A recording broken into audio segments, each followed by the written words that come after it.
नमस्कार विद्यार्थियों, मैं doctor Vinod Vashishtha all exam live के इस डिजिटल प्लेटफॉर्म के ऊपर आपका हार्दिक स्वागत करता हूं। जैसा कि आप सभी को पता है कि घरेलू स्तर पर तैयारियां सभी बच्चों की जोरों शोरों से चल रही है, लेकिन सिर्फ एक चीज का अभाव है, वो है उचित मार्ग निर्देशन का। इस उचित मार्ग निर्देशन को पूरा करने के लिए, आपको अच्छा मार्ग निर्देशन देने के लिए, अच्छा कंटेंट देने के लिए एक बहुत ही बेहतरीन टीम आपके साथ में काम कर रही है। और इसी दिशा में सबसे पहला प्रयास मेरे द्वारा यहाँ किया जा रहा है। आप सभी को पता है कि हम जो रीट के एग्जाम की तैयारी कर रहे हैं, जिसकी एग्जाम की डेट्स पर बहुत ज्यादा गफलत मच रही है, कभी तो कोई बता रहा है कि सितंबर में होगी, कभी बता रहा है कि साहब फरवरी में होगी। हमें किसी भरोसे में नहीं रहना है, हमें तैयारी करनी है अपने दम पर। हमें तैयारी करनी है ऐसी पुख्ता कि जब आप एग्जाम देने जाओ तो आपका सिलेक्शन सुनिश्चित होना चाहिए। क्योंकि ये विद्यार्थी तो हमेशा कहते रहेगा कि साहब दिसंबर में एग्जाम हो जाए तो मैं तैयारी कर लेता, कि फरवरी में हो जाए। हमें आज से ही तैयार होना पड़ेगा। इसी दिशा में आज से हमारे पहला कदम आपके लिए उठाया जा रहा है। मेरे द्वारा जो कि साइकोलॉजी टीचिंग मेथड्स का सिलेबस आपको करवाया जाएगा, उस सिलेबस को करवाने से पहले हम चर्चा करेंगे उस सिलेबस के बिंदुओं की, कि आखिर हमें क्या पढ़ना है, कितना पढ़ना है, कैसे पढ़ना है और किस कंटेंट को किस लेवल पे पढ़ना है। तो आइए देखते हैं, बिना कोई देरी किए। सबसे पहले आप देखिएगा कि ये जो रीट का सिलेबस आपके सामने दिया हुआ है, ये पाठ्यक्रम शिक्षक पात्रता परीक्षा यानी कि टेट का है। लेकिन आपको पता होना चाहिए कि आरटेट के सिलेबस को ही रीट पर अप्लाई किया गया है। रीट और आरटेट के सिलेबस में कोई डिफरेंस नहीं है। जैसे कि आपको दिख रहा है कि यहाँ पर ये लेवल मैंने ले रखा है कक्षा 1 से लेकर के 5 का, यानी कि रीट लेवल 1 का। पर विद्यार्थियों, यहाँ पर मैं आपको एक कॉमन बात बता दूं कि चाहे आप रीट लेवल 1 की तैयारी कर रहे हो, चाहे आप रीट लेवल 2 की तैयारी कर रहे हो, पाठ्यक्रम दोनों का, साइकोलॉजी का एक ही रहने वाला है। कोई भी परिवर्तन पाठ्यक्रम में नहीं है। ये हमारे लिए सबसे बढ़िया बात है। तो आइए देखते हैं कि सिलेबस में हमें क्या क्या पढ़ना होगा। सबसे पहले आप देखिएगा कि जो इकाई संख्या 1 है, इस इकाई संख्या 1 पर आने से पहले अगर आपका ध्यान जा रहा हो उस कॉर्नर में, तो आपको पता चलेगा कि साइकोलॉजी के अंदर जो आपके पूरे रीट के पेपर के अंदर जो 150 सवाल पूछे जाएंगे, उन 150 में से 30 सवाल का वेटेज शिक्षा मनोविज्ञान का होगा। ये शिक्षा मनोविज्ञान का जो सिलेबस है, इस शिक्षा मनोविज्ञान के सिलेबस के अंदर जो 30 प्रश्न पूछे जाएंगे, उसमें प्रत्येक प्रश्न 1 अंक का है। इसका मतलब ये हुआ कि एक प्रश्न का यदि 1 अंक है तो 30 सवालों के हमें कुल कितने अंक प्राप्त होंगे? 30 अंक। खास बात यह है कि नेगेटिव मार्किंग किसी भी प्रकार की नहीं है। यह हमारे लिए बहुत अच्छी बात है। दूसरी बात, हमें ध्यान रखना होगा कि ये जो साइकोलॉजी का सिलेबस है रीट के अंदर, इस रीट के साइकोलॉजी के सिलेबस में आपको लगभग 1, 2, 3, 4 और 5 कुल 5 इकाइयां पढ़नी होंगी। अब 5 इकाइयां पढ़नी होगी, इसका मतलब ये नहीं है कि हमें 5 चैप्टर पढ़ने हैं, नहीं। हमें 5 इकाइयों का मतलब है कि 5 इकाइयों में आने वाला कंटेंट कौन कौन सा है, क्या क्या सवाल बन सकते हैं, इसके बारे में हमें ध्यान से सुनना होगा। ये 5 इकाइयों के अंदर आपको एक बात ध्यान रखनी पड़ेगी कि कोई भी यदि टीचर आपको ये कहता है कि सर इकाई संख्या 1 ज्यादा इंपॉर्टेंट है, दूसरी इकाई कम इंपॉर्टेंट है, कि तीसरी ज्यादा इंपॉर्टेंट है, ऐसा कुछ नहीं है। सभी इकाइयां अपने आप में इंपॉर्टेंट है, क्योंकि सभी इकाइयों का वेटेज एक ही रखा गया है। और वो कैसे रखा गया है, तो आप ध्यान देंगे तो इकाई संख्या 1 के आगे लिखा हुआ है 6 प्रश्न, इकाई संख्या 2 के आगे लिखा हुआ है 6 प्रश्न, और इसी तरह अन्य इकाइयों के सामने भी 6-6 प्रश्न लिखे हुए हैं। इसका मतलब इकाइयां 5 हैं, प्रत्येक इकाई का वेटेज समान है, हर इकाई से 6 सवाल आएंगे, इसलिए हर चैप्टर, हर इकाई समान रूप से महत्वपूर्ण है। तो आइए सबसे पहले हम देखते हैं कि हमें पढ़ना क्या है। अगर हम इकाई संख्या 1 देखें तो इस इकाई संख्या 1 के अंदर जो चीज आपको दिखाई देगी वो ये है कि साहब पहली इकाई के अंदर बताया गया है कि वृद्धि और विकास की संकल्पना क्या है। अब वृद्धि और विकास की संकल्पना में हमें यह पढ़ने को मिलेगा कि जब हम अपनी माता के गर्भ में होते हैं, पेट में होते हैं, तो हमारा शरीर का आकार बढ़ता है, हमारे अंगों का निर्माण होता है, हमारे मस्तिष्क का निर्माण होता है, हमारे हृदय गति प्रारंभ होती है, हड्डियों का विकास होने लग जाता है, बॉडी का स्ट्रक्चर बन जाता है। ये कैसे हो पाता है? और जन्म लेने के बाद हम धीरे धीरे कैसे हमारे अंदर सामाजिकता, नैतिकता, मूल्य, चरित्र, धर्म, इन सब का विकास हो पाता है, ये हम इस इकाई के कंटेंट में पढ़ने वाले हैं, जिसका नाम है वृद्धि और विकास की संकल्पना। इसके बाद हमको पढ़ने के मिलेंगे विकास के सिद्धांत और उसके आयाम। अब विकास के सिद्धांत क्या है? विकास का सिद्धांत का मतलब यह है कि अलग अलग मनोवैज्ञानिक आए और अलग अलग मनोवैज्ञानिकों ने आकर के बताने का प्रयास किया कि साहब विकास हमारे हिसाब से ऐसे होगा, दूसरा कह रहा है नहीं विकास वैसे होगा, कोई कह रहा है नहीं साहब घोड़ा आगे जाकर के जिराफ बनेगा, कोई कह रहा है नहीं साहब एक्स गुणसूत्र वाई के साथ मिलेगा तो लड़का होगा, एक्स एक्स के साथ मिलेगी तो लड़की होगी, कोई कहेगा कि साहब आनुवांशिकता के नियमों के तहत काम होगा, कोई ये कहेगा कि साहब माता पिता के गुण आगे ट्रांसफर होंगे, दादाजी के गुण अगले पोते में आएंगे। तो ये किस प्रकार के अलग अलग साइकोलॉजिस्ट ने क्या क्या सिद्धांत दिए हैं उसकी चर्चा इस विकास के सिद्धांतों और आयाम में की जाएगी। इसके अलावा विकास को प्रभावित करने वाले तत्व कौन कौन से हैं? तो सीधी सी बात है, अगर किसी का जन्म आईएएस और आईपीएस के घर में हुआ है तो उसका पालन पोषण भी उसी रुतबे के साथ होगा, वहां पर उसको समायोजन में दिक्कत नहीं आएगी, विकास थोड़ा अच्छे ढंग से हो जाएगा। लेकिन साहब एक बच्चा है जो गरीब और आर्थिक रूप से पिछड़े परिवार में जन्म लिया है, अब साहब उसको कई दिक्कतों का सामना करना पड़ रहा है, तो उन दिक्कतों के अंदर विकास उस हिसाब से प्रभावित होगा। तो अलग अलग फैक्टर, चाहे वो सामाजिक हो, धार्मिक हो, आर्थिक हो, राजनीतिक हो, सांस्कृतिक हो, ये विकास को प्रभावित करते ही हैं, जिसके बारे में इस कंटेंट में आपको पढ़ाया जाएगा। अगली चीज आपको देखना होगा कि साहब ये जितनी भी चीज विकास को प्रभावित करने वाली होगी उसमें विशेष रूप से आपके परिवार का और विद्यालय का क्या योगदान है, क्योंकि वो कहते हैं ना कि माता जो होती है वो पहली शिक्षिका होती है और परिवार बालक का प्रथम विद्यालय। तो साहब उनसे तो वो इफेक्टिव हो गई, उनसे तो प्रभावित होगा ही, और स्कूल जाएगा तो स्कूल जाने के बाद वहां के वातावरण से भी प्रभावित होगा। तो स्कूल और परिवार कैसे प्रभावित करते हैं बालक के विकास को, इसके ऊपर भी आपको विस्तृत चर्चा की जाएगी। इसके बाद इस इकाई के अंदर हम आखिरी कंटेंट पढ़ेंगे वंशानुक्रम और वातावरण की भूमिका। आपको तो पता ही है, जब एक नवजात शिशु जन्म लेता है तो वो वंशानुक्रम के द्वारा प्राप्त सिर्फ एक सामग्री है, जो सिर्फ वो कहते हैं कि कोरे कागज के रूप में जन्म लिया है। अब जन्म लेने के बाद समाज जो चाहेगा इसके ऊपर लिखेगा, यानी हम हमारे माता पिता से जो गुण प्राप्त करके आए हैं वो तो वंशानुक्रम में आते हैं, और इस वातावरण में आने के बाद क्या क्या चीजें हमने सीखी हैं इसके बारे में विस्तृत चर्चा इस कंटेंट में की जाएगी, जिसके पश्चात ये सुनिश्चित हो जाएगा कि एग्जाम में आने वाले 30 में से 6 सवाल हम आसानी से हल कर पाएंगे। दूसरी बात, इकाई संख्या 2 की अगर मैं बात करूं तो इकाई संख्या 2 के अंदर वो चैप्टर है जो कि आप REET, CTET, UPTET, second grade, first grade, headmaster, first grade, इसके अलावा पीटीआई, इन सभी एग्जाम्स के अंदर ये चैप्टर आपको दिखाई देता है। इवन आरएस के एग्जाम में भी ये चैप्टर है। इस इकाई संख्या 2 के अंदर जब आप जाएंगे तो आपको पहला चैप्टर पढ़ना पड़ेगा अधिगम का अर्थ। अब ये चैप्टर इकाई संख्या 2 में ही क्यों डाला गया, ये समझो पहले तो आप। पहली इकाई है बाल विकास, मतलब पहले ये बताना पड़ेगा कि बच्चा मां के गर्भ में कैसे पड़ा, फिर वो बाहर आकर के कैसे सीख रहा है, कैसे बड़ा हो रहा है। लेकिन सिर्फ ये बताना काफी नहीं है, ये भी बताना पड़ेगा कि जन्म लेने के बाद में उसने सीखने कैसे प्रारंभ किया, ज्ञान कैसे ग्रहण किया, तो सीख कैसे रहा है। इस सीखने की प्रक्रिया को, व्यवहार परिवर्तन की प्रक्रिया को किस नाम से जाना जाएगा? अधिगम। इसके अलावा अधिगम को प्रभावित करने वाले तत्व, सीधी सी बात है, अधिगम को कई चीजें प्रभावित करती है। आप तो सीखना चाहते हैं लेकिन साहब परिवार वालों के पास पैसा नहीं है, आप चाहते हो सीखना लेकिन वैसा माहौल नहीं है, आप चाहते हो सीखना लेकिन हो सकता है उस दिन कोई ट्रेजेडी हो गई हो।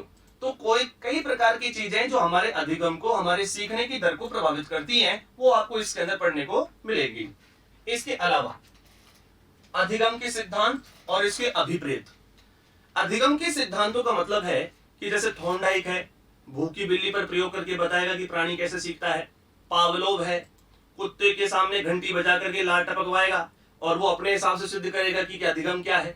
स्किनर आएगा, चूहे के ऊपर प्रयोग करता हुआ नजर आएगा। अल्बर्ट बांडूर आएगा, सामाजिक अधिगम का सिद्धांत देगा। सब 5-10 प्रकार के साइकोलॉजिस्ट आएंगे, अलग अलग टाइप की थ्योरीज देंगे ताकि हमको ये पता चल सके कि प्राणी अधिगम कैसे करता है। इसके बाद हम पढ़ेंगे बालक में चिंतन और अधिगम। देखो साहब, चिंतन क्या होता है? चिंतन का मतलब होता है समस्या समाधान के लिए अपनाई जाने वाली मानसिक प्रक्रिया। जैसे आपके सामने समस्या आती है तो आपका अपने आप ही दिमाग खूब काम करने लग जाता है कि साहब इस समस्या को मैं कैसे हल करूं, क्या करूं, कहां जाऊं। तो जैसी समस्या आती है उसके बारे में जब आप दिमागी कसरत करते हैं, दिमागी रूप से सोचते हैं, उस समस्या के समाधान का प्रयास करते हैं, तो वो प्रक्रिया किस नाम से जानी जाती है? चिंतन। और वो इस चैप्टर में आपको पढ़ाया जाएगा। इसके अलावा अभिप्रेरणा और अधिगम, मोटिवेशन एंड लर्निंग। आपने अंग्रेजी में कहावत सुनी होगी कि without motivation we can not learn anything. बिना अभिप्रेरणा के आप और हम कुछ नहीं सीख सकते। भाई सीधी सी बात है, अभी रीट की वैकेंसी की घोषणा हो सकती है और होने वाली है, इस वजह से हम आतुर हुए जा रहे हैं कि ये भी पढ़ ले, वो भी पढ़ ले, ऐसा भी कर ले, वैसा भी कर ले।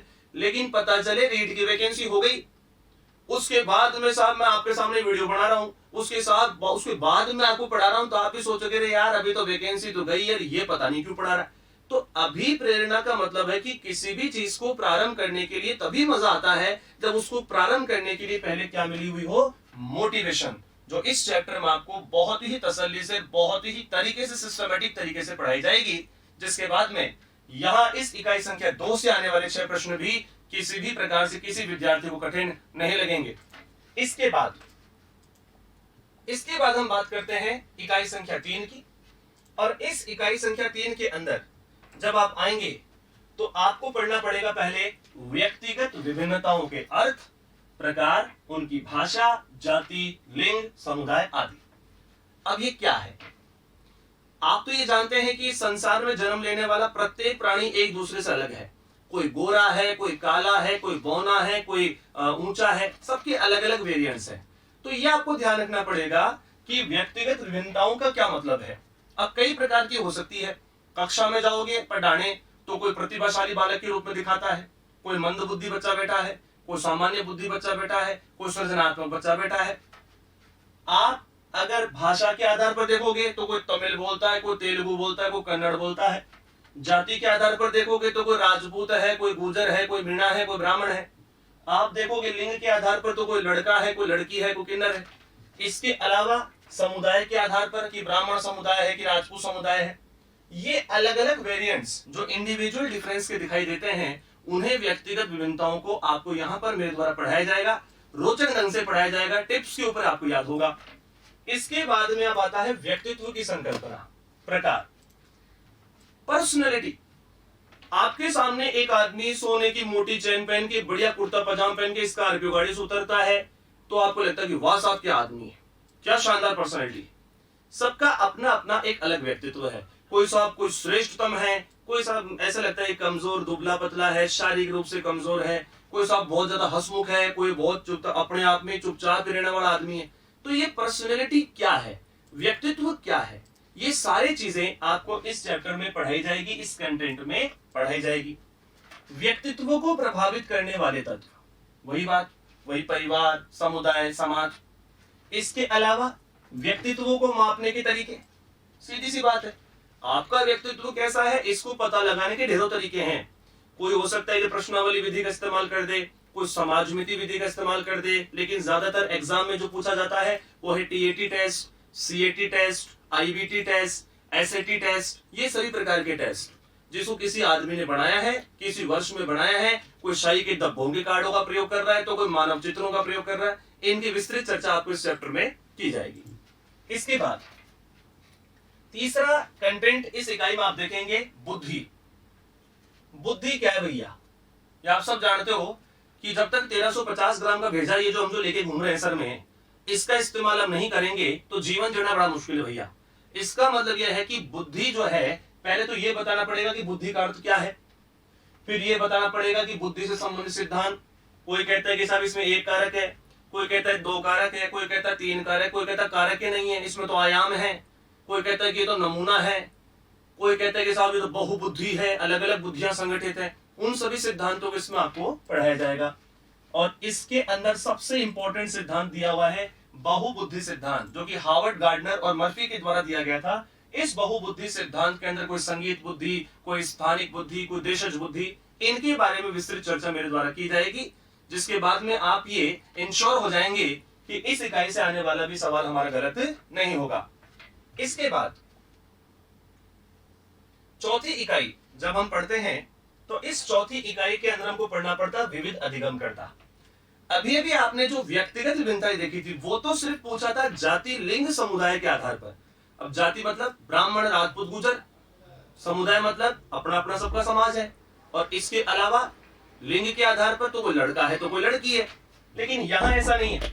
यहां आपको बताना पड़ेगा कि जब एक टीचर क्लास में जाता है तो उसका सामना किस प्रकार की सोचने विचारने अधिगम करने वाले योग्यताओं के बच्चों से होता है। हो सकता है कोई पिछड़ा हुआ हो, 2 महीने बीमार था, क्लास में नहीं आ पाया, तो साहब गणित के अंदर उसको कमजोरी हो गई। कोई मानसिक रूप से पिछड़ा हुआ है, जैसे किसी को साहब डिसलेक्सिया, डिस्कैलकुलिया, डिस्पेजिया इस प्रकार की बीमारी है। कोई प्रतिभाशाली है, कोई वंचित रह गया, जैसे कि साहब वो जिनके लिए आरटी वगैरह चलाया जाता है। और इसके बाद हम पढ़ेंगे अधिगम की कठिनाइयां, जहां से हर बार 1 से 2 ऐसे सवाल आते हैं जो अस्तित्व को हिला देते हैं बच्चों की कि यार ये हमने कहां तो पढ़ा नहीं, ये कहां से आया। अधिगम की कठिनाइयों में आपको ध्यान हो तो तारे जमीन के ऊपर एक पिक्चर आई थी जिसमें दर्शिल नाम के बाल कलाकार ने एक विशेष प्रकार की बीमारी के ऊपर अपना ध्यान लोगों का आकर्षित किया था। उसे डिसलेक्सिया नाम की बीमारी थी जो कि सीटेट के एग्जाम में पूछी गई बच्चों। तो ये dyslexia, dysphasia, dyscalculia, dysthymia, autism, bulimia, anorexia nervosa, ये सारी बीमारियों के बारे में हम विस्तृत चर्चा करेंगे, तसल्ली से चर्चा करेंगे। इसके बाद में हम पढ़ेंगे समायोजन। समायोजन समायोजन का मतलब वो एडजस्ट करना। आप अभी अपने आप वहां बैठे बैठे यहां नहीं आ पा रहे हो, आप मुझे देख रहे हो, यहां से सिलेबस कर रहे हो, तो एडजस्ट ही तो कर रहे हो। इसका मतलब अपने आप को परिस्थितियों के अनुसार अगर व्यक्ति डाल रहा है तो कैसे डाल रहा है वो इस चैप्टर में आपको पढ़ने को मिलेगा, जिसमें खास तौर पर एक टीचर कैसे हेल्प कर सकता है बच्चे की। जैसे मान लो बच्चा समायोजन नहीं कर पा रहा, बड़ा दब्बू किस्म का है, तो आप एक टीचर होने के नाते कैसे उसको क्लास में एडजस्ट करवा सकते हो, इस चीज के ऊपर विस्तृत चर्चा की जाएगी। जैसे इसमें उपाय होंगे क्षतिपूर्ति, औचित्य स्थापन, युक्तिकरण, दमन, शमन इत्यादि। इस इकाई को भी बहुत बेहतरीन तरीके से हम यहाँ पढ़ेंगे, जिसके बाद में आपका सिलेबस के ऊपर कॉन्फिडेंस बिल्ड होगा और आपके मन से जो रीड का डर घुसा पड़ा है ना, ये एक छोर से निकल जाएगा। इसके बाद में हम आते हैं 5वीं और अंतिम इकाई पर। अब बच्चों में 5वीं इकाई के ऊपर सिलेबस डिस्कस करने से पहले आपको एक छोटी सी बात शेयर करना चाहता हूं। आप ये मत सोचना कि ये साइकोलॉजी है 5वीं इकाई। ये साइकोलॉजी नहीं है बच्चों, ये एक अलग ही नाम से जानी जाती है। इस साइकोलॉजी को अंग्रेजी में पेडागोजी या फिर शिक्षा शास्त्र के नाम से जाना जाता है। ये आप ध्यान रखना। वो कहते हैं ना कि चाइल्ड डेवलपमेंट एंड पेडागोजी जो कहते हैं, तो चाइल्ड डेवलपमेंट की तो शुरू की 4 इकाइयां हैं, पेडागोजी 5वीं है, और इसी को क्या कहते हैं, शिक्षा शास्त्र। इसके अंदर हमें सबसे इंपॉर्टेंट कंसेप्ट पढ़ने हैं, जैसे कि एक तो साहब ये एनसीएफ 2005 नेशनल करिकुलम फ्रेमवर्क, पाठ्यक्रम कैसा होना चाहिए, बच्चा जो बस्ते के बोझ को गधे की तरह ऊंच के लेके जा रहा है उसको साहब कम करो, 2-5 किलो के बैग को हटा करके 1.5 किलो का करो।